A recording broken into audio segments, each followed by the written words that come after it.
date. Namo Shakyamunaye Buddhaya. Dear brothers and sisters, dear community, today is the 7th of September 2025. I have a forgetfulness that is very strange, and usually I don't remember what date today is. And sometimes before preparing for a Dharma talk, I'm careful to look at the calendar to see what date it is. And then walking down, and then I forgot. Meaning on the way to the meditation hall from the monk's residence, I forgot about it. And luckily, there are things that I don't remember, like how to read, how to speak, but numbers for me, it's quite distant, quite strange. This is not intentional. It's not pretending. It's just the truth since I was a child. Even when I was in school, mathematics was the worst subject for me. Only enough grades to pass. But literature, I was very excellent. I was excellent. I remember when I was in primary school, then middle school, and stepping into the gate of university, and then becoming a monastic. Seems like in all the holiday seasons, we had to write about our had to write essays about our feelings. Then I always had success. And this has been following me for my whole life. I'm thinking that, oh, whenever I'm at, there's a funeral, there's any kind of ceremony that needs to be, needs some writing, then I can do that. And some literature, then I can do that. In history, it's the same. So when I came to America, I thought, oh, the the uh, the coming and going in this land is so short. But the first thing I encountered when I went here in 2001 is that I had entangled into a debt is to write a short history for for Brother Yaktan. And then after that, the life of Brother Yaktan was recorded through poems, series of poems. The Dust of Time is the name. Then was translated into English, and then in his short history was also translated into English carefully by lay disciples. And then I don't remember. And then one time I heard Brother Minyan reminded, and like, oh, in a short writing about Tayaktan, left a mark in him. And I just tell a story, it was a story, an honest story that I wrote. It wasn't anything literature. It was in after 65, after 75, the brothers and from the monastery coming back, moving away to change their center. Then they had to work in the fields. They had to work to find food on the table each day. It was a very difficult time for the country at the time. And in the south, mostly we were in poverty, eating like parsley, kind of parsley, kind of a grain, the substitute for rice, and and the monastics at the time, we lost direction for the majority. Sometimes they return their robes, their monastic robes, and return to lay life because at the time it was very difficult, especially for monastics. Uh, and in at noons when it was sunny and hot, I remember in Long Tan, which is the southern province of Vietnam, it's very hot. It's like the summer here, very sunny. And but we didn't have the conditions like the AC in the middle of noon when it's the hottest. and we didn't have enough fabrics to make ropes. We didn't have enough food, so a lot of the time the monks had to be topless and to work in the fields. And so Thầy Yak Thanh and I and other brothers, we were cleaning ourselves for one another, and our skin was peeling because it was so sunny. We got burned. And in the rainy season, we had to put on some layers to work in the field. So these were the most difficult times. And in that history, I wrote a little bit in the book about Thầy Yak Thanh. And one day, Thầy Yak Thanh was working in the field, was turning the soil in the middle of the day, and then he put down his tool, and then he said something that I wrote down in the biography.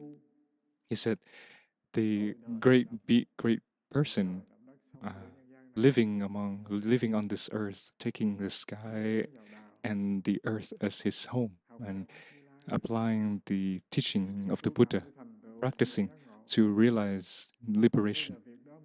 But then if I can't do that, I'm only a farmer, like selling my time and effort for this hardship, and my life is bound to this lifetime. This lifetime is bound to this hardship. How could this be?" And so this question seems to be very common in the mind of other monks in the time. We learned a lot about Buddhist teaching, but we could not apply it in the daily life.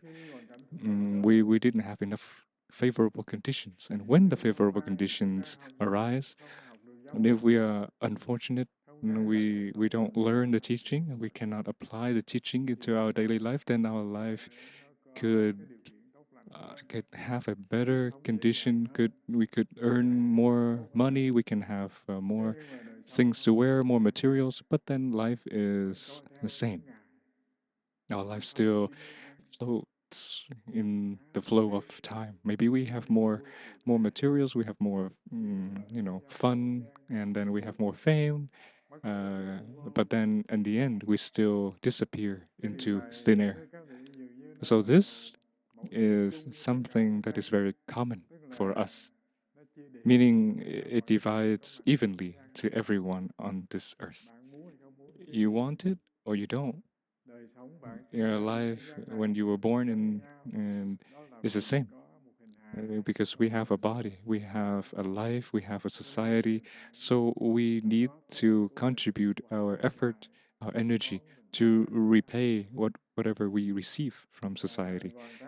And when we repay, when we contribute again, the grace, the love that we have received to have a life like this, then if our life stops there, then it turns out that living is like paying a debt, to live and then die.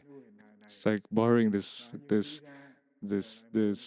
body and this breath. And then when we release them, we don't have anything else. Then our physical form, our mind, our body, our work is just repaying the debt. And in the repaying the debt, there are two sides. It's the positive and the negative sides. The positive side is that, oh, we pay the debts, pay up the debts, but the payment can be higher when we offer happiness to people, offering great aspiration to people, so that they can together with us bring more happiness to their family. But their payments, their repaying, that is less positive. It means that we take debts, we receive from others, from others. We receive happiness, we receive love, but we return them with our suffering, our affliction. So, dear Sangha, when we look at it in a superficial way, we are the same. We borrow and when we repay. But certain people who are wise and intelligent, they have little debts and they pay back a lot. And paying back is something that is very holy, something very beautiful. We call these people the people with very compassionate heart. Those who are called the true true, true, true great beings in a dynasty or in a country that is rich. That person, if they're in society, then they can be presidents that are that are praised by the countries. But if they are in the narrower condition, like in a family, then they can be good parents, building the foundation for their children. Their their wisdom can be inherited by later generations, so they can have uh, great people in life. And then they can give back to life, give back to their relatives. A very precious gift is their love, is their nourishment for their later generation. This is also receiving and repaying, but they repay with something that is higher, that is holy and precious. On the other hand, there are people who also borrow this body of life and death and living in life the same lifespan, but they don't want their life to circle around the borrowing and repaying. They want something higher. They want something more, more holy in their life, like getting out of the cycle of birth and death, of something worldly. We call these people religious people. Maybe they can go into the religions of Christianity, Catholicism, or Brahma, Buddhism. However, this life has a lot of challenges and misfortunes.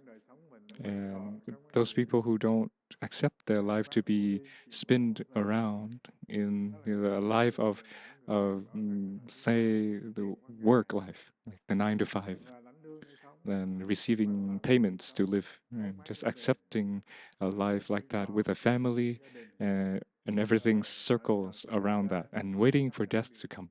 They cannot accept things like that. So then they choose themselves a life of spiritual practice, a spiritual life in religious traditions have a very beautiful aspiration in the beginning. It's the life of service, a life living for others. We dedicate this life for people, not just a family, not just those we love. So this is the first beauty that is very basic and foundational for all religions. But the misfortune here that I would like to mention for all of us to be aware of is that there are religious, spiritual paths that don't lead us to high aspiration of service, of living for others. But sometimes, with our worldly mind, with our unwholesome mm, deeds, we cannot do this. So, regardless of how beautiful the religion is, it goes through our filter, it becomes distorted. And sometimes we borrow this religion or that religion, the way of practice, the way of living in that religion, or their aspiration, their ideal, or the teaching of that religion to enrich our inner life so that we can use that to find fame, to find money, to find temporary, mundane things in life. This is the first risk in any religion. Buddhism also has this. Christianity also has this. Brahma or Hinduism, other religions present in on this earth, they all have it. So when we come to the practice, in order to get out of the situation, it's not simple. The first thing that it requires the foundation of the practitioners to have a very strong beginner's mind.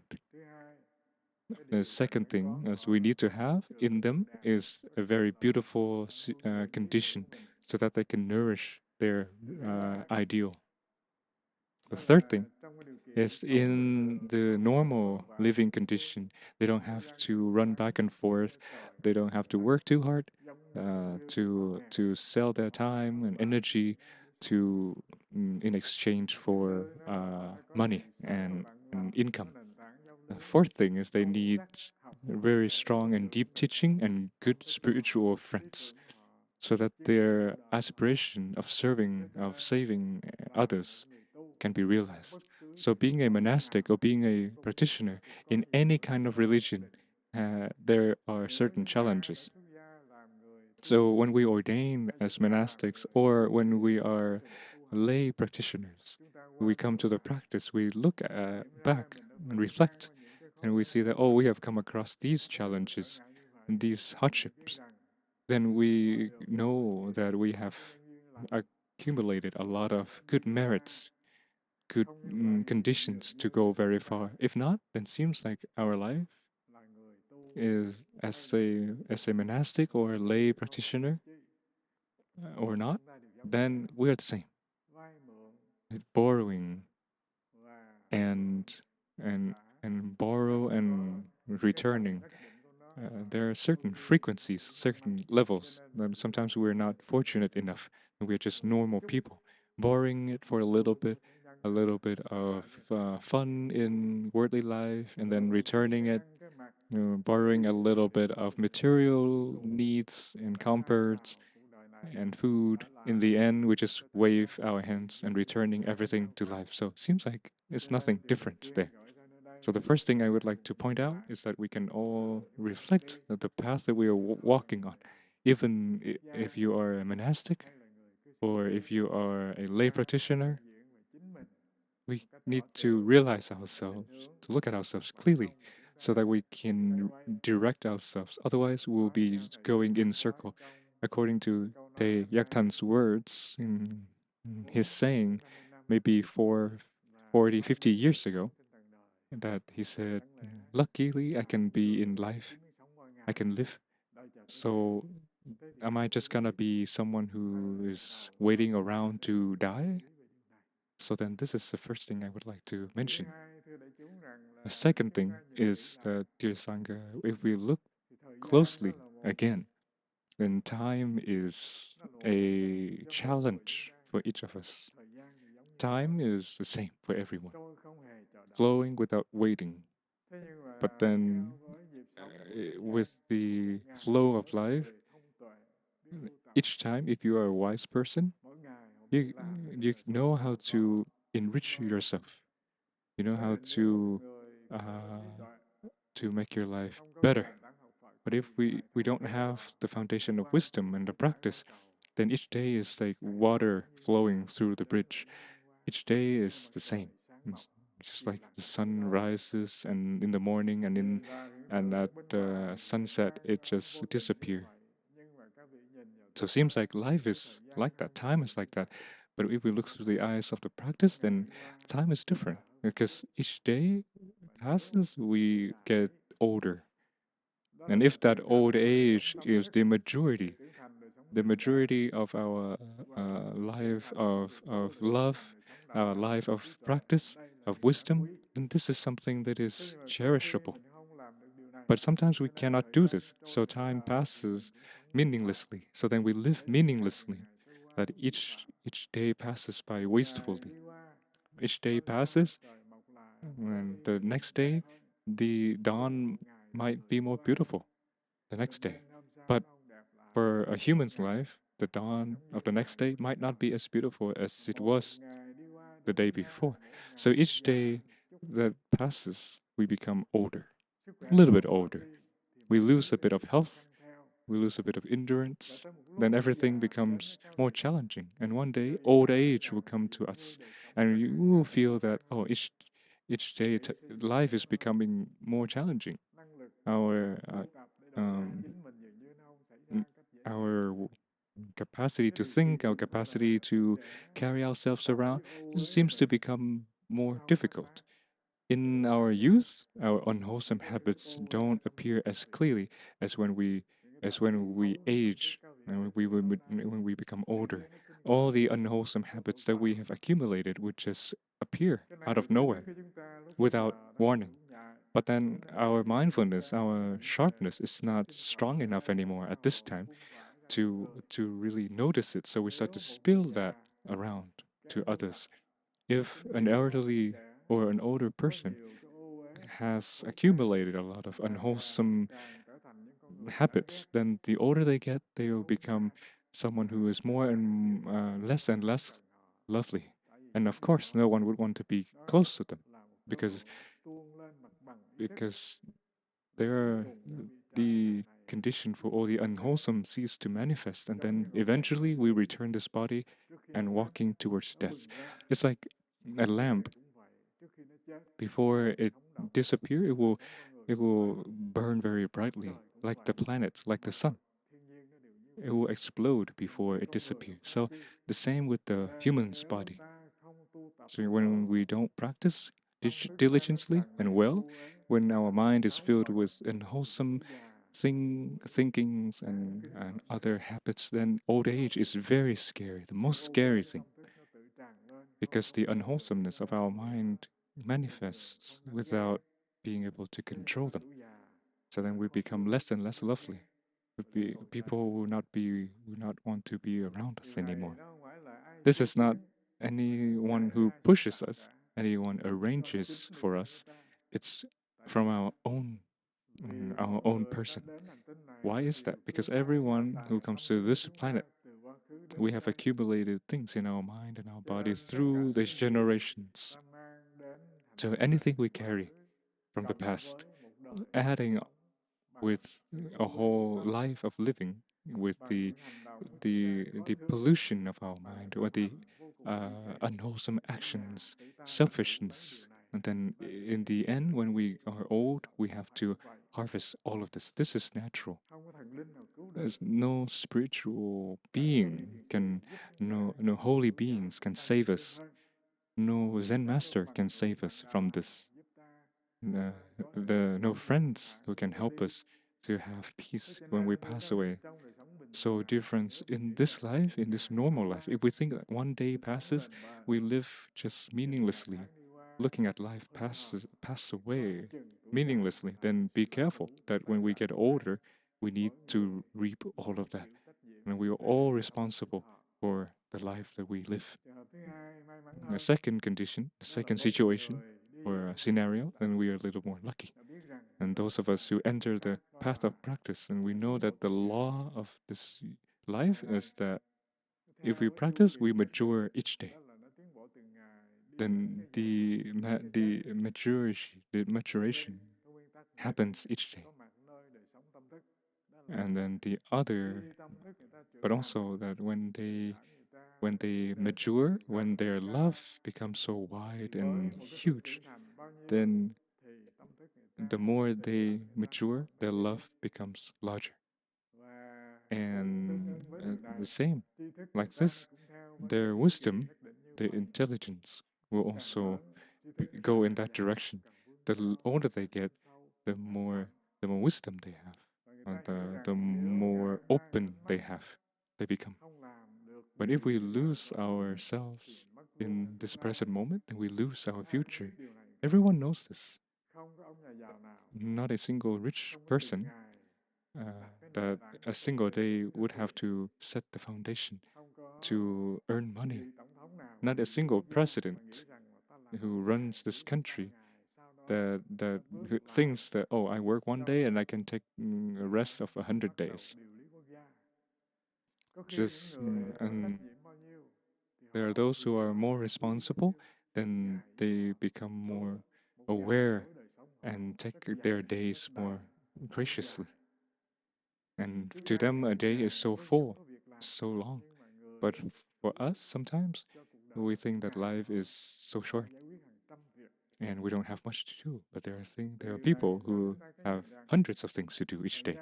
So this gives us an aspect that life is the same, but it depends on how we use our time, and then our value of life is accord with that.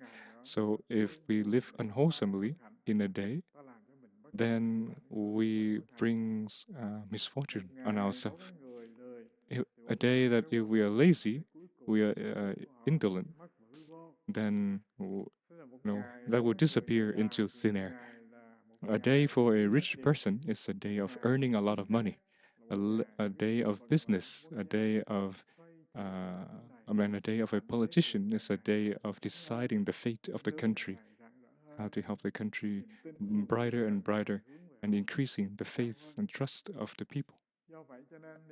And so, if as practitioners we know how to treasure each day, not letting it pass by just like water, then each day we can develop our wisdom.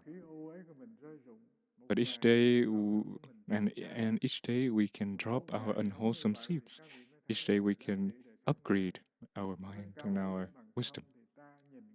Otherwise, we look at life passing by meaninglessly, and seems like practicing is just counting the days so that we can have the age in the Dharma, the age in the practice, so that we can be respected sitting in front of people. This is the first disaster of our practitioners. So we need to recognize that. The third thing is another kind of disaster is that if we don't know how to practice, we don't know how to train ourselves, we don't see the needs to go far on the spiritual practice as a needs of a practitioner, then there's nothing else to say. But if we look at practice life as that this is an important thing, then each day as a monastic, then we need to dwell in the practice because our mind only has one thing to do. The first thing is that if it's busy about sadness and restlessness, thinking randomly, then it will nourish itself from the worldly things of life and death. So, for sure, their life practice is like just counting each day to count the day end, nothing more. But if we know how to practice, then dear friends, they can do something wonderful that they can go far further and further on their practice. They can go further and further in their wisdom. It depends on the foundation of their practice. They practice or they don't. This is the clumsiest thing in the world of the practitioners. If we don't know how to use the day wisely, then we will lose it. So, dear friends, if we lose one day, it doesn't mean that it's just simply one day. But if we lose one day, we lose the whole future because our future, tomorrow, the day after, next year, the happiness of our practice increase or not. The value of a monastic increases or not. It is placed right here in this very present day. How do you practice today? It creates the power, strength for tomorrow on this foundation, on the strength and the power of today to enrich ourselves. If today we are indolent, if today we are drowned in emptiness of our mind without the practice, then we lose our future as well. And in the present, if we lose one day, and then we can never find another day like today to practice. So for a practitioner, they have the practice to hold on to. Then a day is so precious. The very important thing for practitioners who knows how to practice, who has the practice, like in the sutra, there are 8,000, 84,000 Dharma doors, the 84,000 ways of practice. But in general, there's only one practice that can help us to change the construction of the structure of our life, change also the depth of our mind from a worldly person to a holy being, like the saint, the sages. On this earth, and in order to be an animal that can stand upright on 2 feet, like the humans. Of course, not other apes can actually do that, can stand upright on their two legs. Only humans. So don't listen to those who do research and about human evolution that uh, humans were like apes and then we become humans. Um, if that's the case, then maybe in the past few thousand years, all the chimpanzees can also become humans already. So we need to remember that in order to become a mammal that can stand upright on our two legs like humans, biologically, meaning we can stand on this earth, that our head is touching the high sky, then we that means we can extend the quality of our life all the way up to heaven. And we are spiritually, we are the bridging this life, this earth, and the realm of the holy beings up in heaven. And we have certain wisdom, certain conditions, so that like we become the saint and the sages. Many Buddhas in the past and the present and the future Buddha of Maitreya, they were not born in the holy realms or the higher heaven realms to be Buddha. They were born in this very realm. And this is the look at the biological aspect. A second thing is that if we imagine in this lifetime as humans, in ourself, there are two elements that are very natural to examine and prove what the Buddha teaches, that only humans have the capacity to become saints and holy ones. If we look at people living on this earth, their eyes, their hairs, their forms not the same, like me, like us. But if their mind has not reached to a certain point, then it seems like they just reached the life of animals. They just know how to nourish their physical life, and they just look at one thing. Around one thing is to have a family, to continuation, and then that's it. And then there are those, their mind reaches a high state. They they don't just do the things that other animals do, just to make sure they have continuation, next generation. But they also set a foundation of life on a life of practice. So we call those people the people with great hearts and compassionate hearts, kindness. Those who know that when they are born, they have been receiving the debts of parents, of beings, and of society. So on this foundation, they repay, they return the same kind of favor, so even more, even richer to life. And so see that from plants to animals, normal animals to animals like humans, then the foundation of wisdom, the higher we get, the more value we have in our life.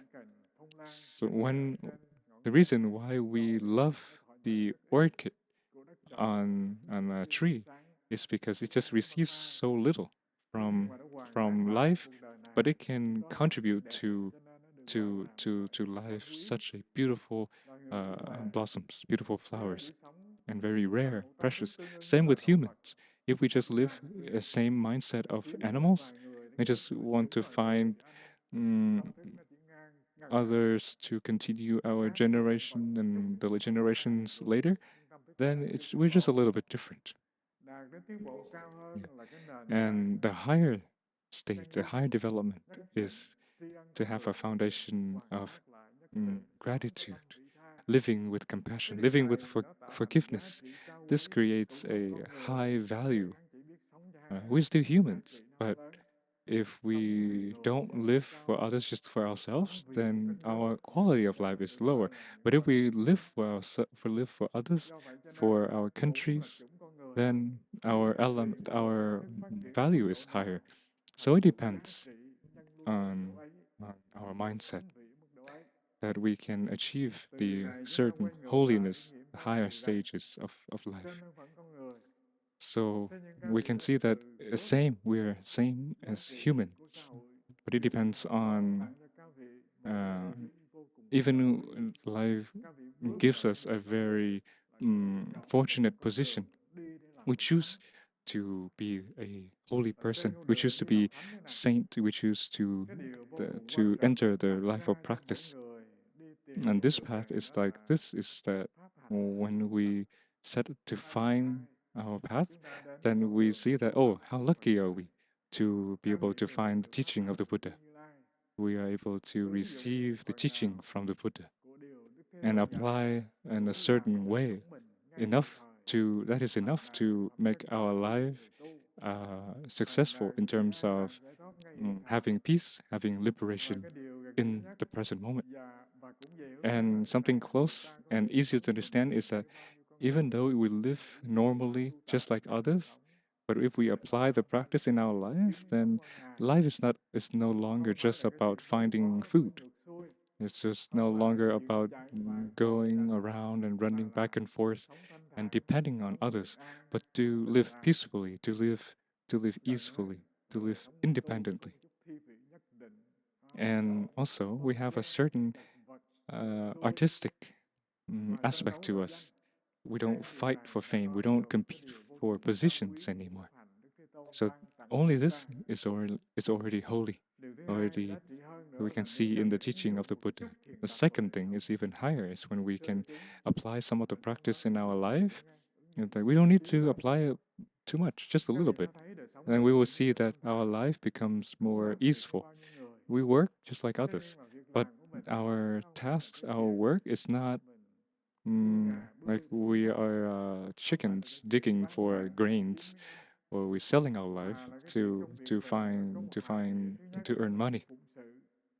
But it has the element of contribution and service, and each each of the things that we do is training our mind, is to put ourselves in the situation of practice. We walk, we sit, we lie down, we speak, we work, and all the actions are no longer efforts or just do it for fun, but actually is to apply the teaching into our life. And then we can enjoy life. We can enter the meditation. This seems like no other religions can offer. Only Buddhism that can offer us the. So imagine that if we rush just to go quickly, just to be done quickly with our work, then it's just like we find money and then let life pass by so meaninglessly. But if we pay attention, if we put our whole hearts in each action, then it seems like just like us, just like others, we work, but it becomes something meditative. And when we have happiness, we can work with enthusiasm, with happiness, with joy. It's different to working to just earn money to pay debts. So you don't need this a whole lot, just a little bit of application of the practice. Then we can see that our life has become so more rich and peaceful. And the third thing that happens naturally is when we can apply this, then not a single day that is wasteful. Each day we can mature our practice. Each day we can mm, fill up more of our mindfulness energy. Each day we don't have conflicts in our mind. So living like that, you live among thousands of people, or just by ourselves, or living with just another person. It doesn't matter who it is. Then the taste of meditation will enrich and fulfill our life and our mind. It creates a very peaceful condition for not only ourselves, but also for the animals, the plants around us. So if we have the great fortune to receive the teaching from the Buddha, especially meditation, then we can enjoy this. In conclusion, to summarize, seems like our life is the same, nothing different. looking at life, we still compete. We find enough food on the table each day. But if we can come to the practice, we can apply some mindfulness in our mundane life, and we could see that life changes. And if you have a certain fortune to be born in the condition that is not in war, not chaotic, in a country that is that you don't have to struggle to earn money, then we don't have to let go, let ourselves flow in the meaningless flow of life. So we have to take responsibility for on ourselves, not blaming it on anyone else. So we have a great fortune. We have a very favorable condition to apply the teaching to our life. And the second thing is we're not as impersed as we're not in such poverty, and so we can live a little bit more slowly. But who knows? The things that we do more slowly like that, it doesn't mean that we are not as sufficient. But those things actually create values in our life. We can enjoy life more. And if we cannot apply these things, then one day our physical body cannot no longer catch up with us running around. We can no longer walk. We can no longer sit. At this time, when we want to apply the practice, for sure we cannot do it.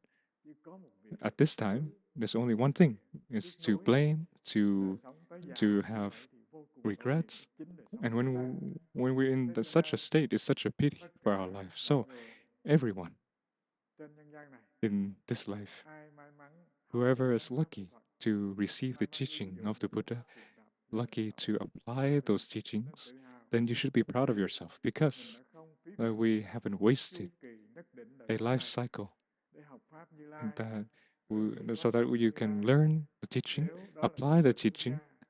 And if you are monastics, then you need to remember that each day is lost. Yesterday is lost. The sun sets and the sun will rise again, but each day doesn't return to you once it passes. So we need to cherish our life each day. We cherish it like a pearl, like a rune, a jewel on our hand. Otherwise, we will lose our our grasp on life. It's a pity.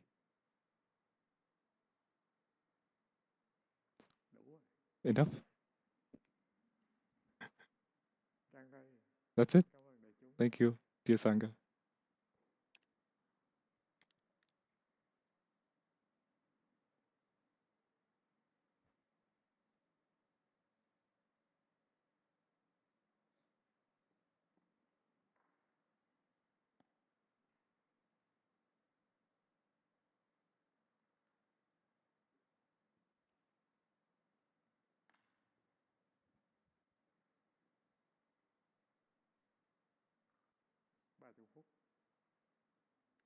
30 minutes. That's it. 30 minutes is good enough.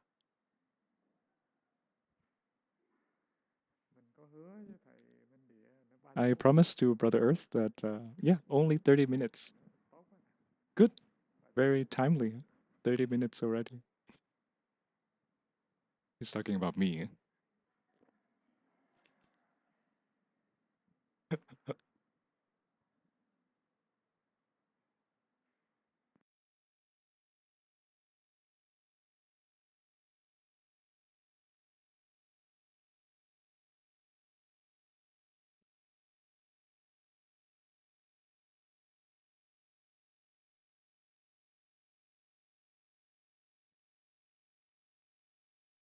I think he's just saying, please invite the bell, otherwise I'll find something else to say.